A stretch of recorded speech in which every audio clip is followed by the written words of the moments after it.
The Buddha himself had prophesied, "My teaching will spread and increase from north to north." He had also foretold that 8 years after his parinirvana, one who would surpass him, Padmasambhava, would appear in this world and would travel north to the land of snows to propagate his teachings. Exactly as the Buddha's own prophecy declared, Guru Rinpoche went to Tibet.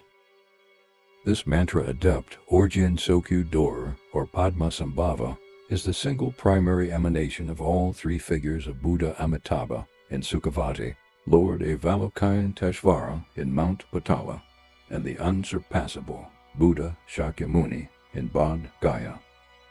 He was an unsurpassable great being who carried out extensive dharma activities within the 3 spheres, heaven, earth, and the subterranean, subjugating all evil demonic forces and those disembodied entities who had broken their vows.